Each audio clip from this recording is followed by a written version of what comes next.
warahmatullahi wabarakatuh. Kita masuk ke pertemuan kedua mata kuliah Sistem Pengambilan Keputusan. Nah, minggu kemarin kita sudah membahas tentang teori singkat apa itu keputusan. Nah, minggu ini kita akan bahas tentang sistemnya. Jadi, kita lihat dulu sejarah sistem pendukung keputusan. Konsep SPK ini pertama kali diungkapkan pada tahun 1970-an oleh Michael S. Morton dengan istilahnya dulu namanya Management Decision System. Jadi sistem keputusan untuk suatu manajemen yang ada di dalam perusahaan. Jadi pertama kali diciptakan itu untuk manajemen yang ada di perusahaan. Bagaimana cara manajemen itu nanti mengambil keputusan untuk perusahaannya.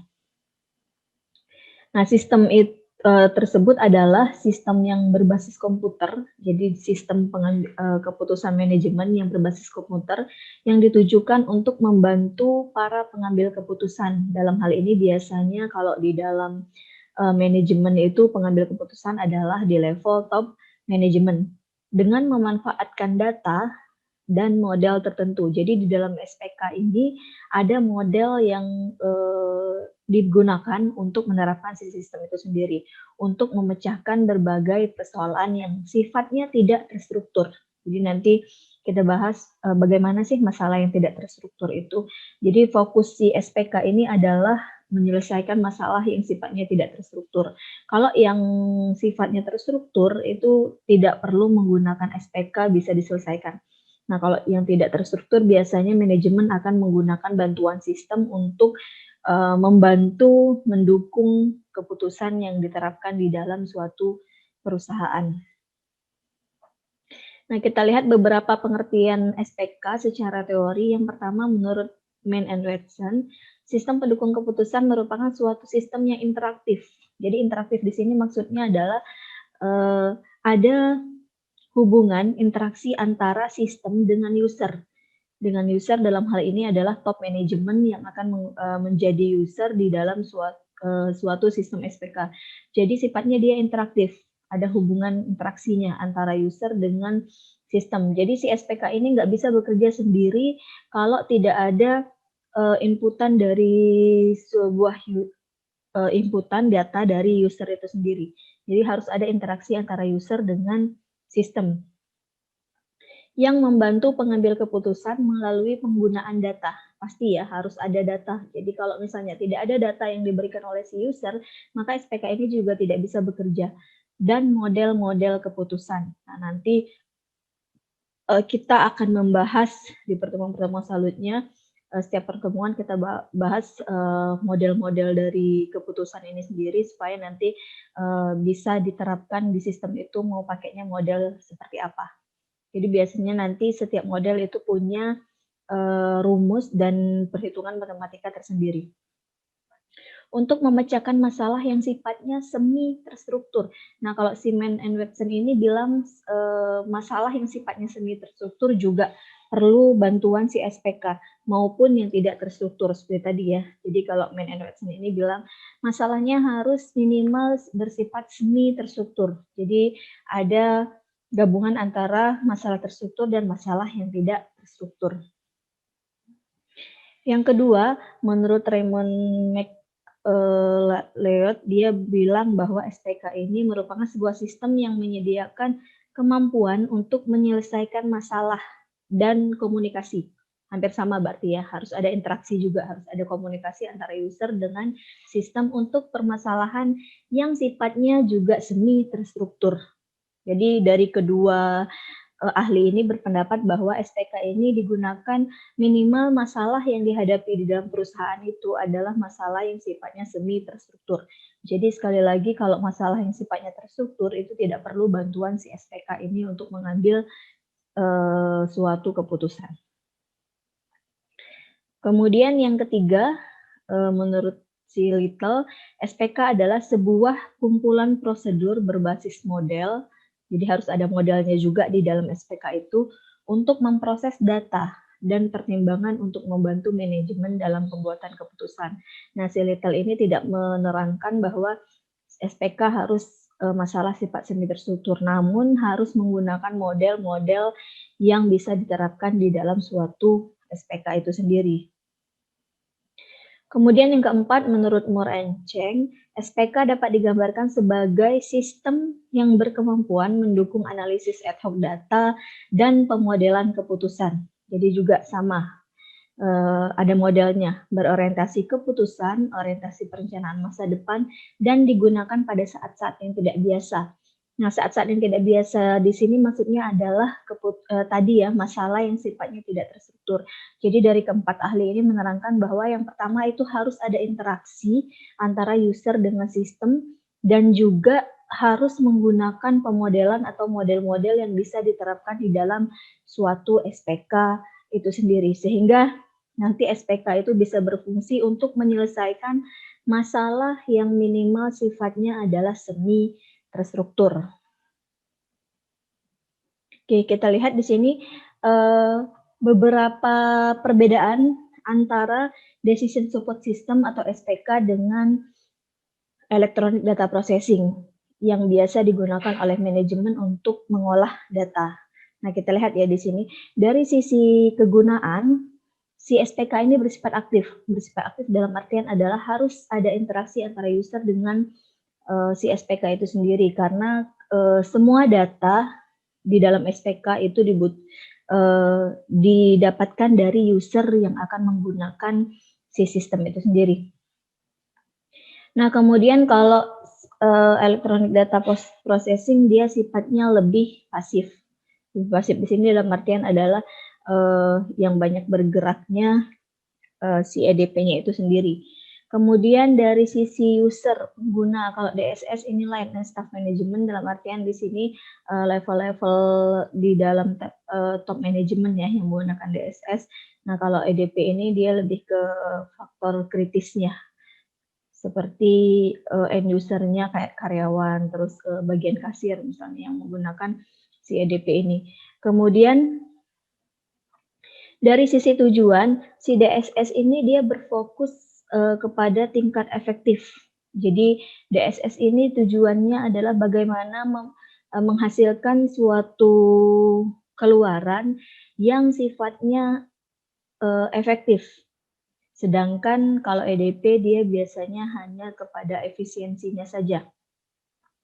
Nah, nanti silakan tulis di komen di bawah di video ini, kira-kira menurut kalian apa perbedaan antara efektif dan efisiensi itu sendiri?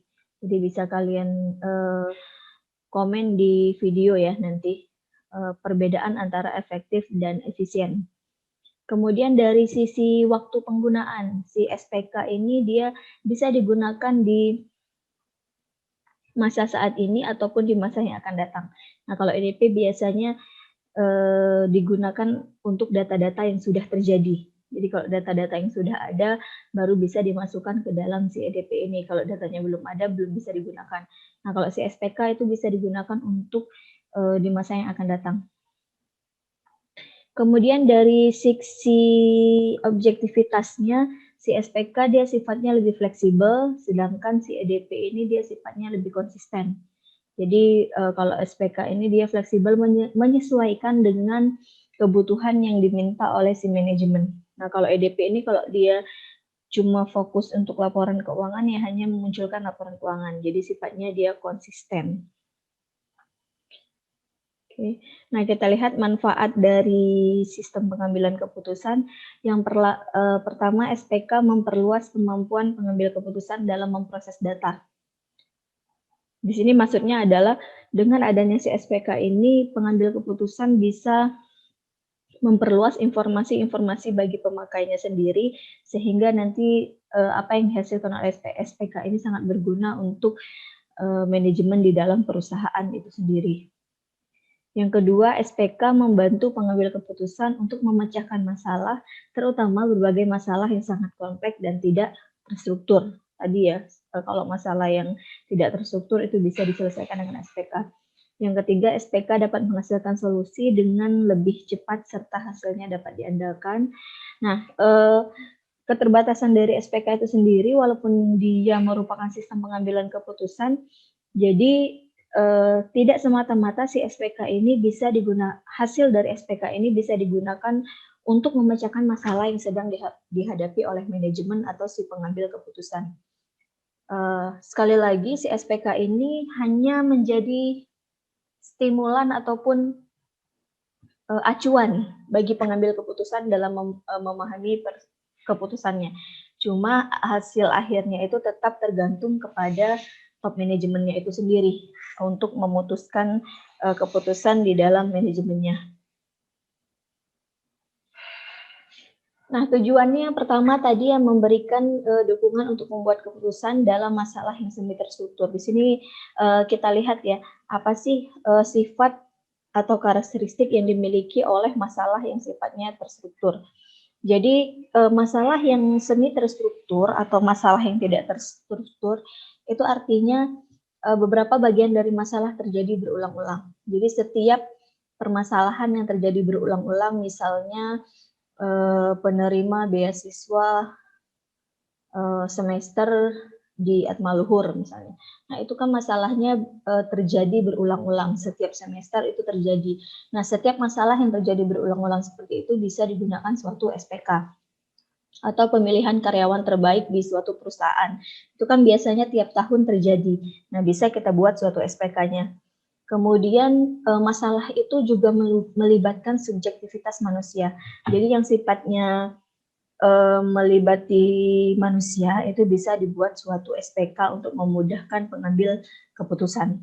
Tadi misalnya pemilihan karyawan terbaik, pemilihan mahasiswa berprestasi. Nah, itu masalahnya terjadi berulang-ulang dan bisa menerapkan si SPK ini sendiri.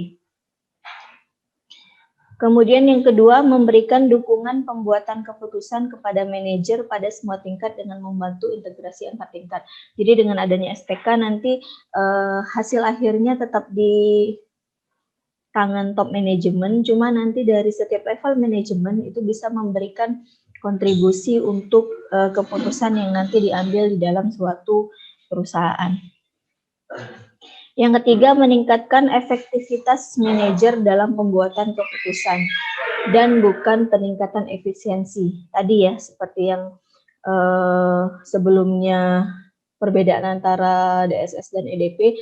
Jadi fungsi si SPK ini sendiri adalah lebih kepada efektivitas dari suatu manajer dalam pengambilan keputusan. Jadi bukan untuk peningkatan efisiensi. Kalau hanya untuk peningkatan efisiensi, itu bisa menggunakan cukup menggunakan electronic data processing dan bisa diselesaikan oleh si EDP itu sendiri tanpa membutuhkan DSS. Nah, keterbatasan SPK yang pertama ada beberapa kemampuan manajemen dan bakat manusia yang tidak dapat dimodelkan. Jadi model yang ada dalam sistem tidak semuanya mencerminkan persoalan sebenarnya karena tidak semua ya. Tadi salah satunya adalah seperti minggu kemarin kita bahas intuisi.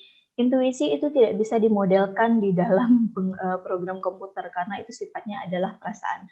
Makanya kenapa secanggih-canggihnya komputer, sehebat-hebatnya sistem yang dibuat oleh manusia itu tidak akan bisa menyaingi otak manusia karena ada faktor intuisi yang tidak bisa diterapkan di dalam suatu sistem. Kemudian yang kedua, kemampuan suatu SPK terbatas pada perbendaharaan pengetahuan yang dimiliki. Jadi apapun yang diinput, apapun yang diberikan data oleh si user, nah itulah yang nanti akan dikelola oleh si SPK itu sendiri.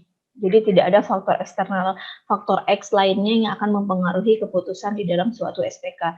Jadi hanya terpaku kepada faktor ataupun kriteria yang ditentukan di dalam sistem itu sendiri. Kemudian yang ketiga, proses-proses yang dapat dilakukan SPK biasanya juga tergantung pada perangkat lunak yang digunakannya. Jadi tergantung kepada si softwarenya juga. Kemudian SPK tidak memiliki kemampuan intuisi yang dimiliki manusia. Makanya kenapa sistem ini dirancang untuk membantu pengambil keputusan dalam melaksanakan tugasnya, bukan untuk menjadi keputusan baku di dalam sebuah perusahaan. Jadi dia sifatnya hanya membantu saja.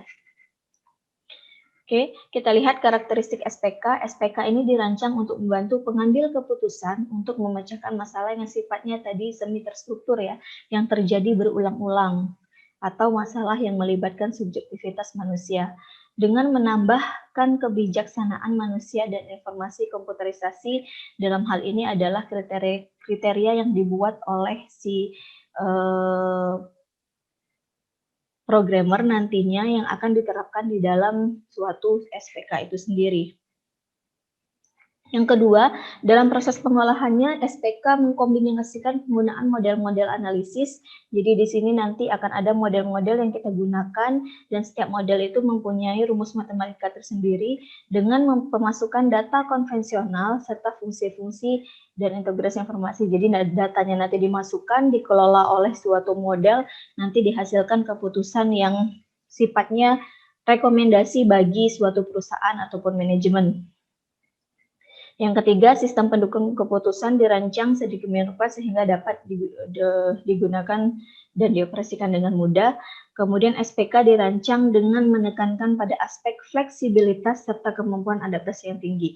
Jadi fokus di SPK ini adalah selain untuk efektivitas dari suatu manajer di dalam perusahaan, dia juga menekankan kepada fleksibilitasnya.